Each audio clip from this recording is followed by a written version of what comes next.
नमस्कार साथियों, आज हम लोग पुनः इस वीडियो के माध्यम से एक नई बहाली के साथ उपस्थित हैं और वह बहाली पूर्वी रेलवे यानी कि ईस्टर्न रेलवे में अप्रेंटिस पदों पे आई हुई है।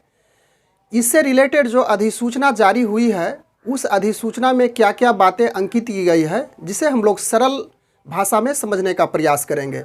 लेकिन उस अधिसूचना का अध्ययन करने से पहले कुछ महत्वपूर्ण बिंदुओं पे हम लोग चर्चा कर लेते हैं और वह बिंदु इस प्रकार से है कि यह जो अप्रेंटिस पदों पे बहाली होगी तो यह 1 या 2 सालों के लिए होगी, जिसमें ट्रेनिंग करवाया जाएगा यानी कि अप्रेंटिस सर्टिफिकेट एक दिया जाएगा और उस सर्टिफिकेट के माध्यम से आगे चल करके अनेक प्रकार के बेनिफिट्स होगा। यानी कहने का अर्थ हो गया कि इस बहाली में जो कैंडिडेट्स क्वालिफाई करते हैं तो उसे एक अप्रेंटिस सर्टिफिकेट दी जाएगी, ना कि उसे नौकरी दी जाएगी।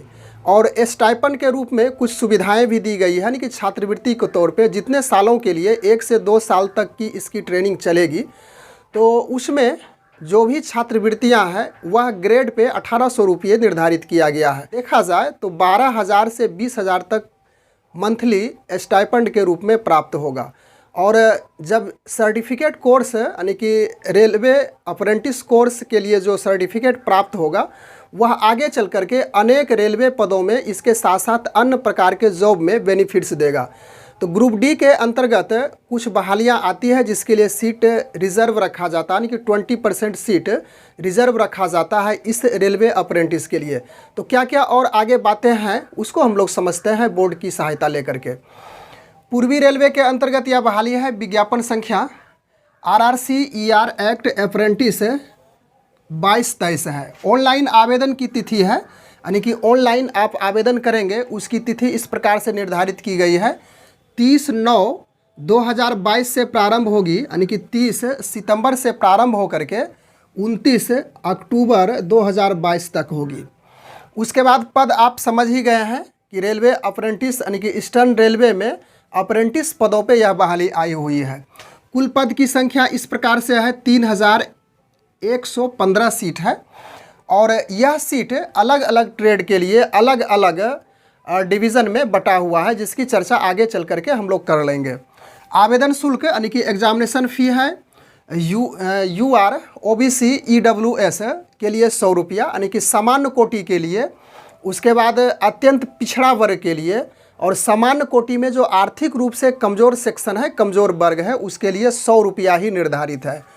उसके बाद SC ST PhD फीमेल यानी कि अनुसूचित जाति, अनुसूचित जनजाति, दिव्यांग यानी फिजिकली हैंडीकैप्ड, उसके बाद फीमेल यानी कि महिला के लिए 0 रुपया निर्धारित, यानी कि सभी वर्ग के महिलाओं के लिए कोई भी रुपया इसमें मांग नहीं है एग्जामिनेशन फ़ी के रूप में। उसके बाद उम्र सीमा एज की बात कर लें तो मिनिमम 15 वर्ष और अधिकतम 24 वर्ष निर्धारित है और इस उम्र की गणना 29/10/2022 के अनुसार से होगा। यानी यह 29/10/2022 के आधार पे इसकी गणना की जाएगी। मिनिमम 15 वर्ष और अधिकतम यानी कि मैक्सिमम 24 वर्ष। यानी कहने का अर्थ हुआ कि ऑनलाइन आवेदन की जो अंतिम तिथि है 29/10/2022, तो इसी के आधार पे उम्र की गणना की जाएगी। अधिसूचना में इस बात की जिक्र किया गया है, उसको पढ़िएगा तो समझ में आ जाएगा। उसके बाद इस उम्र सीमा में कुछ रिलैक्सेशन है, छूट दी गई है SC ST के लिए, यानी कि जो अनुसूचित जाति अनुसूचित जनजाति के हैं उसके लिए 5 साल का छूट है। फिर OBC यानी कि अत्यंत पिछड़ा वर्ग के लिए 3 साल का और PWBD यानी कि जो कि दिव्यांग के कैटेगरी में है उसके लिए 10 साल का छूट है। शैक्षणिक योग्यता की बात कर ली जाए तो इसमें 2 प्रकार की शैक्षणिक योग्यता बताई गई है। उस अधिसूचना में स्पष्ट बातें की गई है कि एक मैट्रिक स्तर पे और एक क्लास 8 स्तर पे, यानी कि 8वीं वर्ग के स्तर पे। तो मैट्रिक स्तर या तो इसके समकक्ष यानी कि इसके इक्विवेलेंट हो और वह भी 50% अंक मैट्रिक में, या तो उसके समकक्ष परीक्षाएं जो होती है उसमें 50% का अंक होना ज़रूरी है। और साथ में ITI और वह ट्रेड अलग अलग ट्रेड में विभाजित है, जिस ट्रेड से आप किए हैं और वह ट्रेड NCVT से मान्यता प्राप्त हो या तो फिर SCVT से मान्यता प्राप्त हो, तो दोनों चलेगा। इसके बाद यह तो मैट्रिक या तो इसके इक्विवेलेंट 50% अंकों के साथ इसकी चर्चा हुई। इसके बाद दूसरे प्रकार में है वेल्डर सीट मेटल, यानी कि ITI की चर्चा की गई है प्लस 8वीं पास।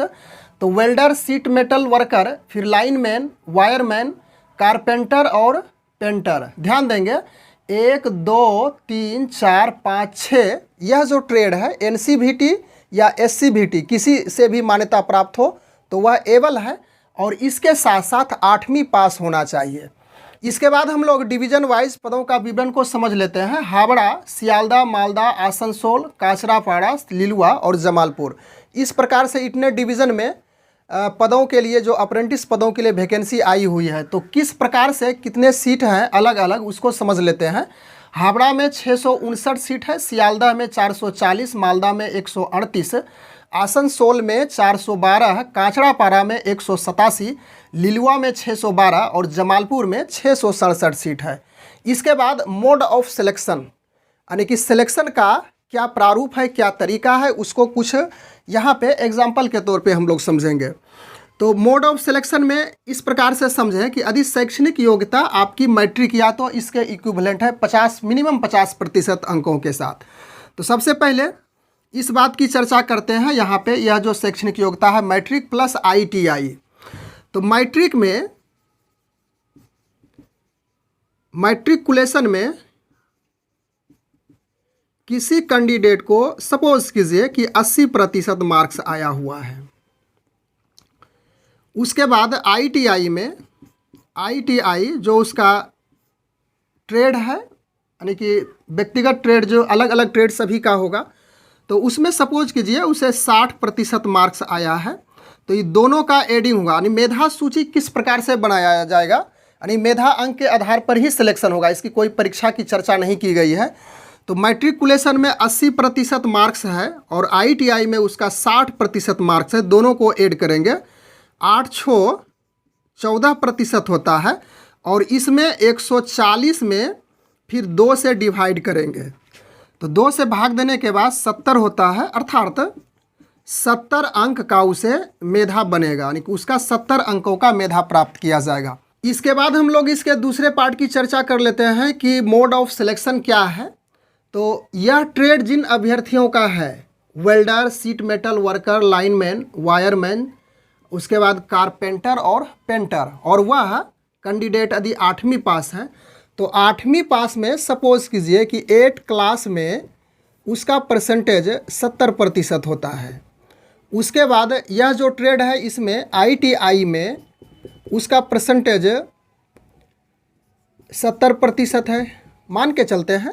तो इसको दोनों को जोड़ना है 140%, पुनः 140 में 2 से भाग देंगे तो यह 70 अंक का मेधा प्राप्त होता है उन कैंडिडेट का। तो इसी मेधा अंक के आधार पे सिलेक्शन किया जाएगा, जिसका परसेंटेज हाई होगा उन्हीं का सिलेक्शन होना है। प्रायः अब कुछ ऐसे भी वैकेंसी देखा जाता है कि जो मेधा अंक के आधार पे उन अभ्यर्थियों का सिलेक्शन होते जा रहा है, परीक्षा की उसमें कोई जगह नहीं रखी गई है। तो इसमें जिन अभ्यर्थियों का मेधा अंक ज़्यादा से ज़्यादा बनेगा उनका चांसेस ज़्यादा होने का रहता है। तो हम लोग इस वीडियो के माध्यम से पूर्वी रेलवे यानी कि ईस्टर्न रेलवे के अंतर्गत जो अप्रेंटिस करने के लिए बहाली आई हुई है उसको समझने का प्रयास किए। यदि आप इस चैनल पर पहली बार हैं तो प्लीज़ चैनल ज़रूर सब्सक्राइब करेंगे, और वीडियो यदि पसंद आया हो तो लाइक ज़रूर करते चलेंगे। इस प्रकार के अन्य जो वैकेंसी से संबंधित अनेक प्रकार की जो वैकेंसियाँ आती है तो उससे रिलेटेड आपको जानकारी इस चैनल के माध्यम से मिलते जाएगी। Thanks for watching, good bye.